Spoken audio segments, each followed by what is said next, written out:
I confess I'm very proud of, because I am learning Portuguese. And I love the poet Conceição Evaristo. And my teacher gave me an exercise. He dared me to translate her poem, The Voices of Women. Vozes Mulheres, Conceição Evaristo. A voz de minha bisavó ecoou criança nos porões do navio. Ecoou lamentos de uma infância perdida. A voz de minha avó ecoou obediência aos brancos, donos de tudo. A voz de minha mãe ecoou baixinho revolta no fundo das cozinhas alheias, debaixo das trouxas, roupagens sujas dos brancos, pelo caminho empoeirado, rumo à favela. A voz ainda ecoa versos perplexos, com rimas de sangue e fome. A voz de minha filha recolhe todas as nossas vozes, recolhe em si as vozes mudas, caladas, engasgadas nas gargantas. A voz de minha filha recolhe em si a fala e o ato, o ontem, o hoje, o agora. Na voz de minha filha se fará ouvir a ressonância, o eco da vida, liberdade. The voice of my great-grandmother carried the echoes of a child in the bowels of a ship, echoed the lamentations of a childhood lost. The voice of my grandmother carried the echoes of obedience to white folks who owned everything. The voice of my mother carried the echoes of soft revolt from the depth of other people's kitchens, from beneath the laundry bundles of the dirty clothes of white folks treading the dusty pathways that wind to the favela. And still, my own voice echoes perplexed verses like rhythms of blood and hunger. The voice of my daughter contains all these voices, collects it into itself, all these silent voices choked in our throats. The voice of my daughter collects into itself the speech and the act of yesterday, of today, and of now. Through my daughter's voice, we will come to hear the resonance, the echo of life made free.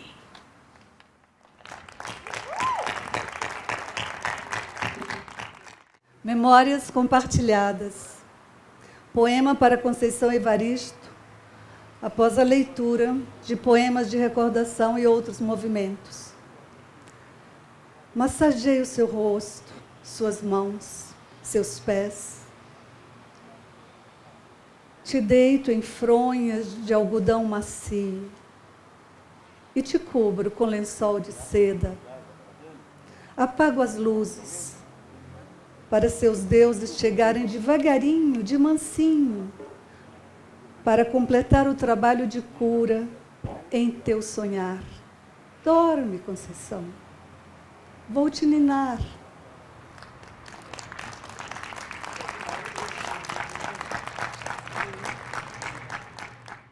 In the first part of my presentation this evening, I want to do something. I want to share not my own poems, but my translations of poems by other African and Afro-descended women in other languages.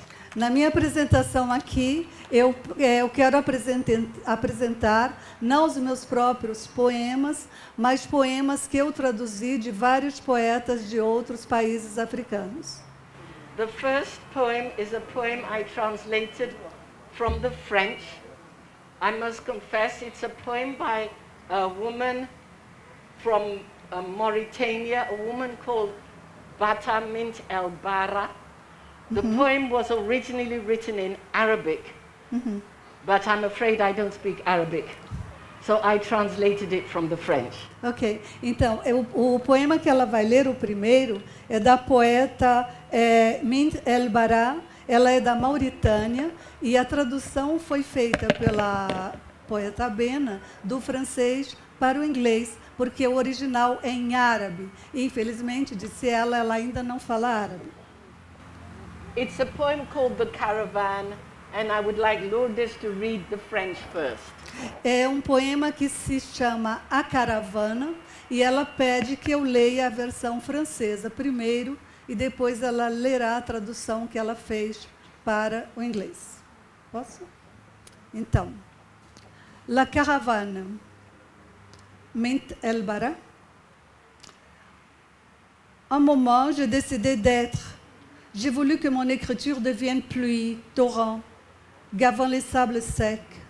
J'ai voulu, au nom de son nom, que se dissipe la poussière, que la volonté fende le voile, et qu'au fond des souvenirs fondent les nuits tristes, et toutes les trames des araignées, et toutes les souffrances des enfants.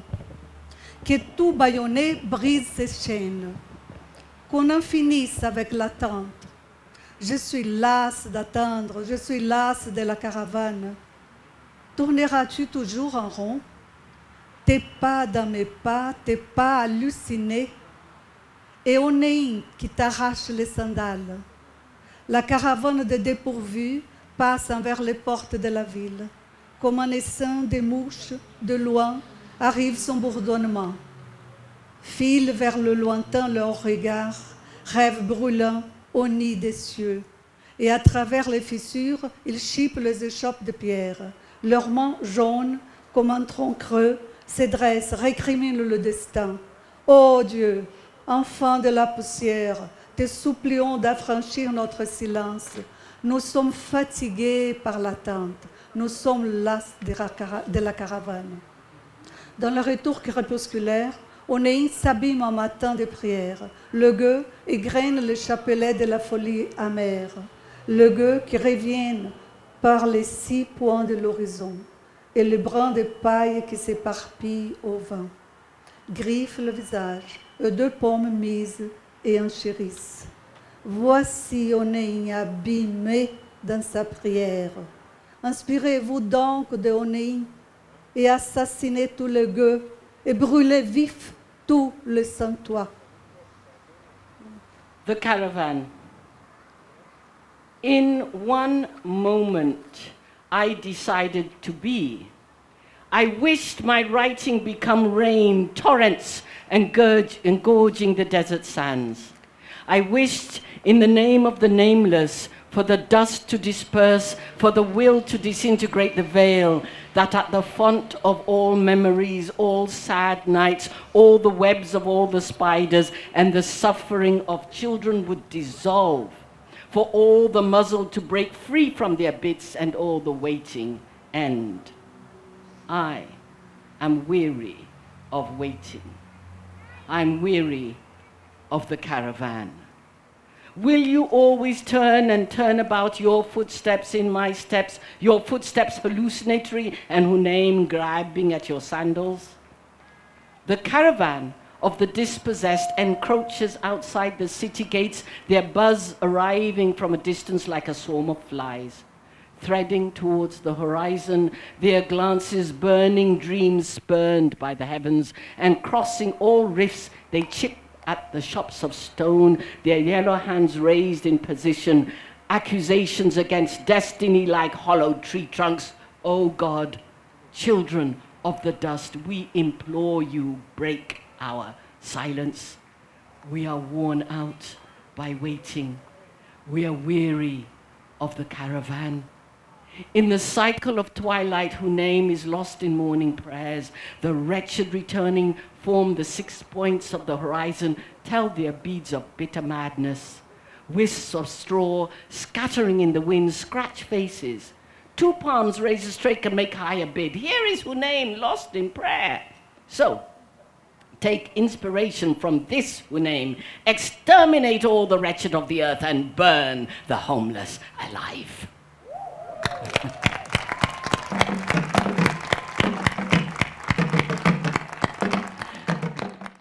a pau que traça pau. 29 de junho de 1912.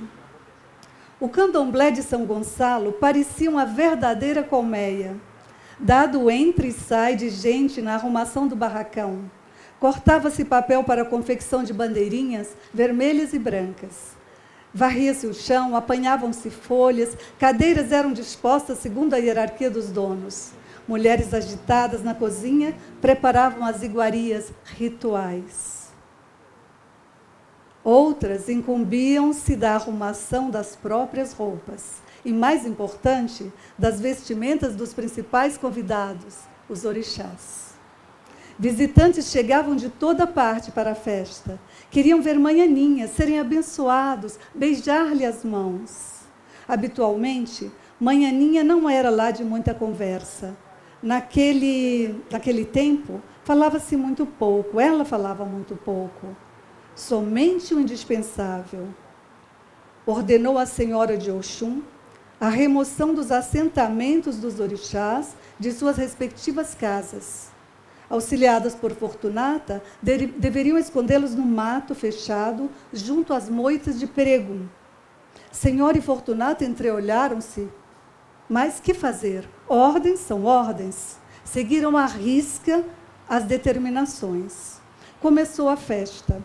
Horas tantas, o homenageado principal já chegara.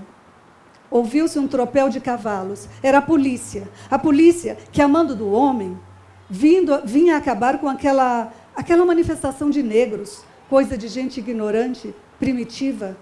Xangô dançava tranquilamente. No melhor da dança, determinou ao Ogã que pegasse 3 novelos, um amarelo, um branco e um vermelho. E começou a desfiar os novelos, um por um. Entoando cantigas, desenrolou os 3 novelos.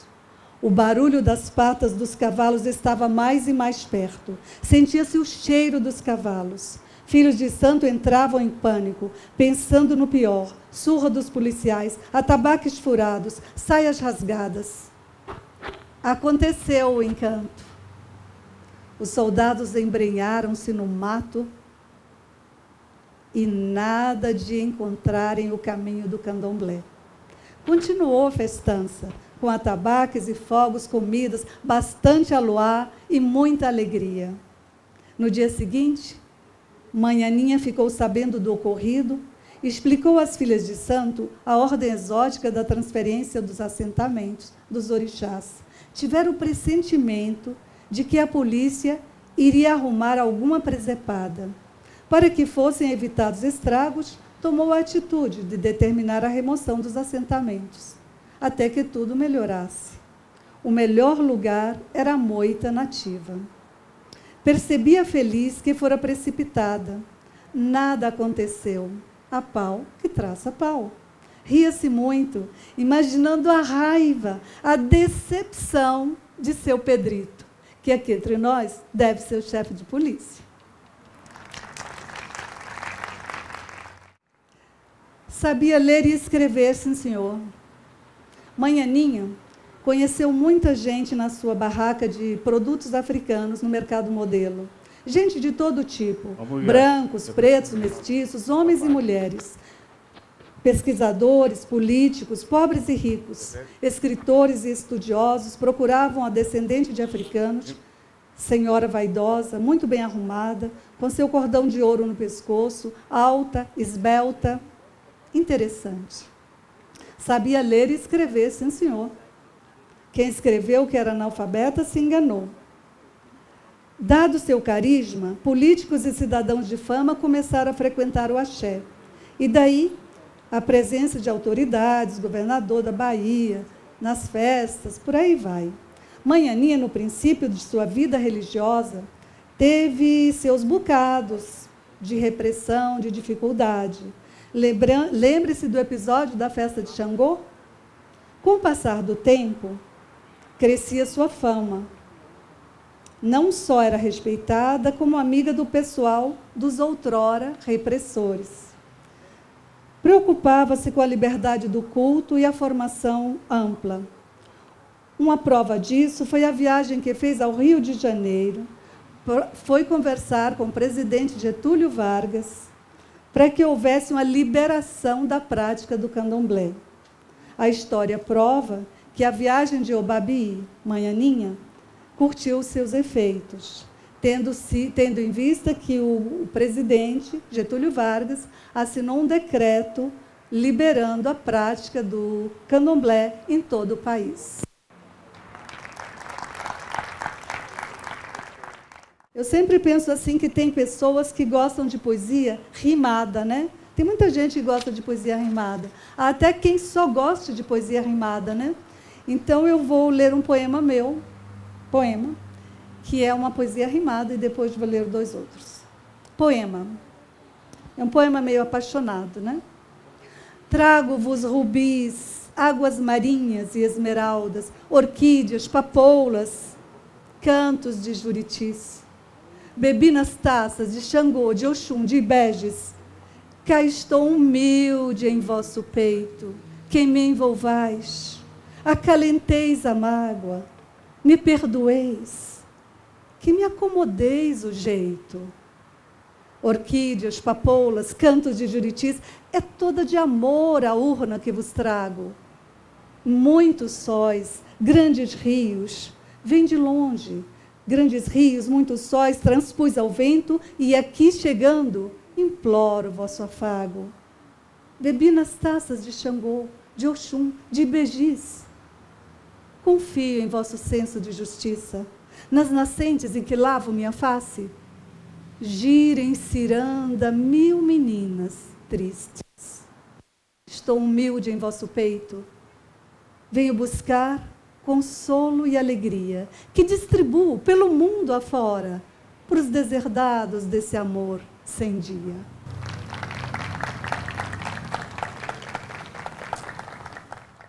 Entre a ponta e as raízes, cresço curando feridas e adornando cicatrizes. Entre a ponta e as raízes, desci com muito temor, encarando meus deslizes. Dizem que é tempo de esquecer, renovar o embornal, trocar a farinha velha por um pouco mais de sal. Entre a ponta e as raízes, do negro desci ao cinza, e o branco ganhou matizes. Entre a ponta e as raízes, tive o tempo de sondar, aprender as diretrizes. Depois, foi só esquecer e aprender a voar, como soe amanhecer. Entre a ponta e as raízes, no coração do iceberg, moldei dias bem felizes. O valor da alegria é uma conta de somar, que aproxima e sacia. Sempre humilde no deserto, fui sempre amiga do inverno. Quero os amigos bem perto.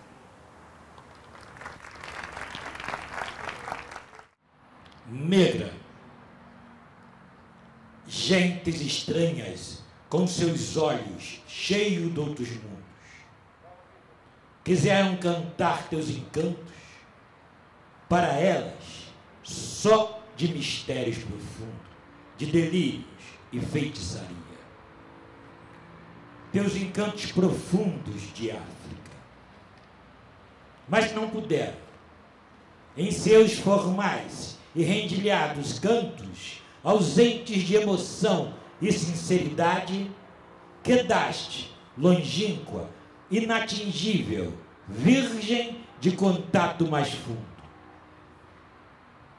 E te mascararam de esfinge de ébano, amante sensual, jarra etrusca, exotismo tropical, demência, atração, crueldade, animalidade, magia.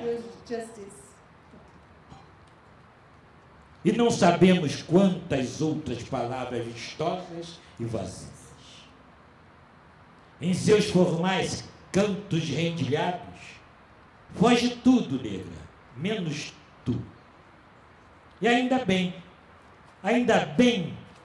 que nos deixaram a nós do mesmo sangue, mesmo nervos, carne, alma, sofrimento, a glória única e sentida de te cantar, com a emoção verdadeira e radical.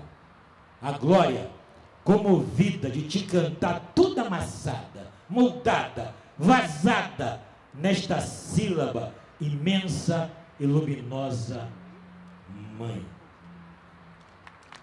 Noemi Souza.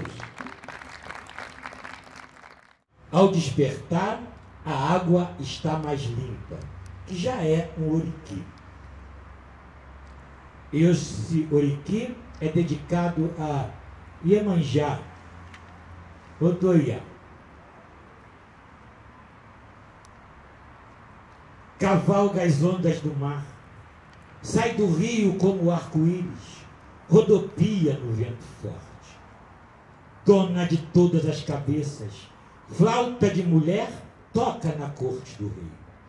Fecunda desde a juventude, se enfeita sozinha, come em casa, come no rio, mãe dos seios enormes, muitos pelos na vagina, apertada como um IMC. Guardiã, cria as crianças, vê um carneiro e dança, descontente, derruba a ponte. De suas tetas cheirosas nasceram 2 rios, juntos formaram um mar. Do estômago crescido nasceram os orixás, as estrelas, as nuvens, o sol, a lua. Mãe do rio, das águas profundas, da casa de Olocum. Iemanjá é a água, e nada se pode fazer sem água. Odoiá!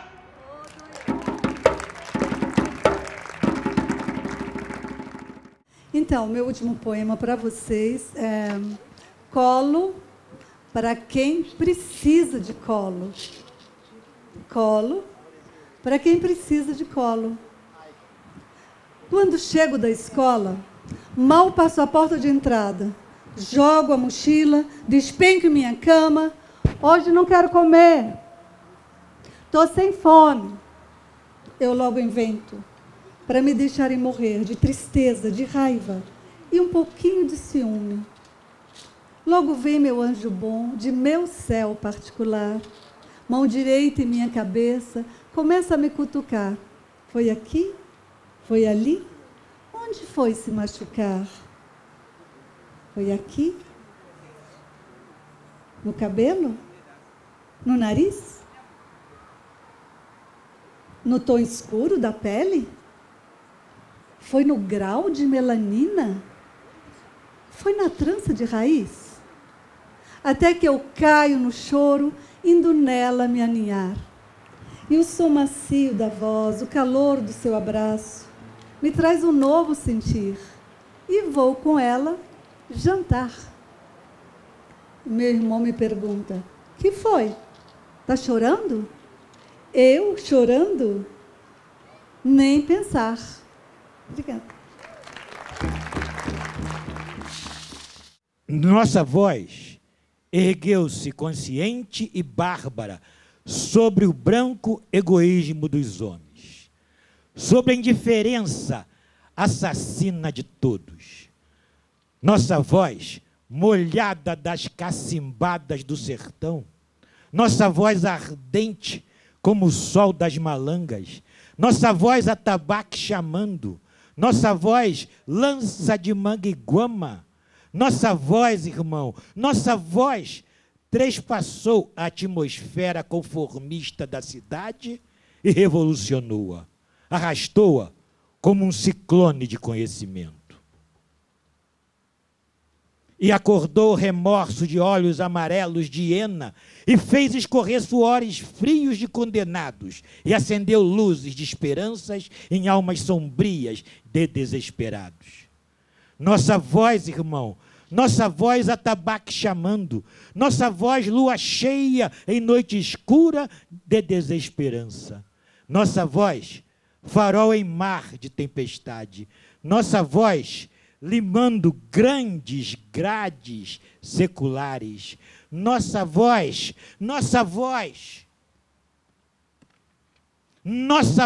irmão, nossa voz milhares, nossa voz milhões de vozes chamando, nossa voz gemendo, sacudindo sacas imundas, nossa voz gorda de miséria, nossa voz arrastando grilhetas, nossa voz nostálgica de ímpeto, nossa voz África, nossa voz cansada de masturbação dos batuques de guerra, nossa voz negra gritando, gritando, gritando, nossa voz que descobriu até o fundo, lá onde coacham as rãs, a amargura imensa, inexprimível, enorme como o mundo, da simples palavra escravidão.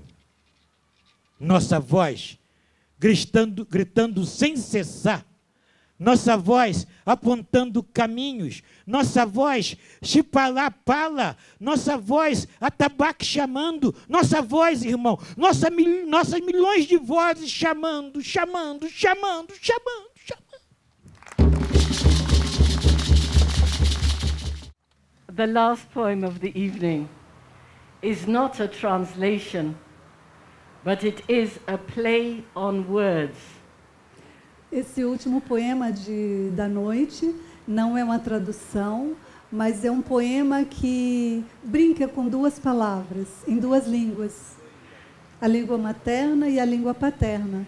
It's a poem that could only have been written by somebody whose mother is from one group different from her father's ethnic group.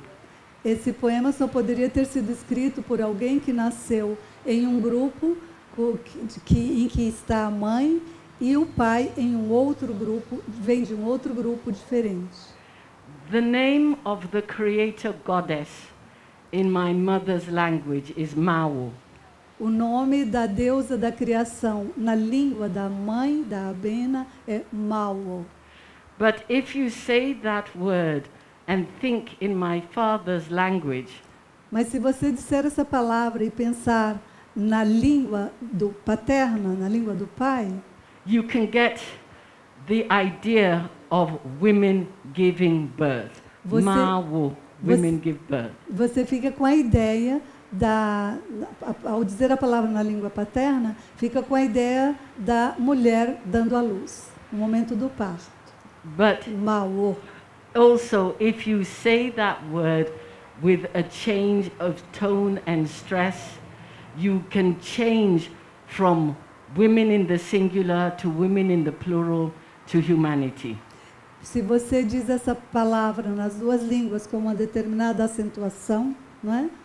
Uma entonação, você vai expressar mulher no singular, mulher no plural e humanidade, conforme a mudança. So I give birth, and then it's a poem about women giving birth. I change from I give birth to calling out mother, calling out the name of the goddess, and then women give birth, women, Mawu bears humanity. Então, eu escrevi o poema trabalhando com com a ideia da palavra nas duas línguas, a mulher dando à luz, a mãe, a deusa mãe e toda a humanidade sendo expressada ao longo do poema.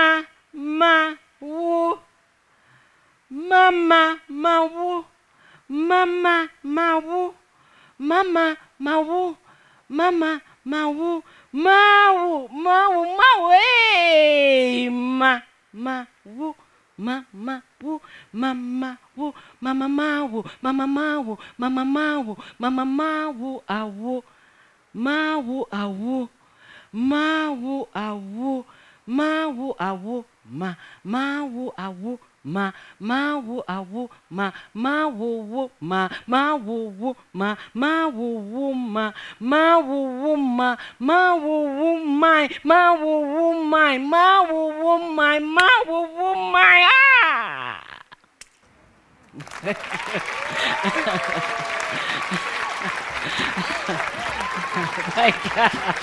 Thank you.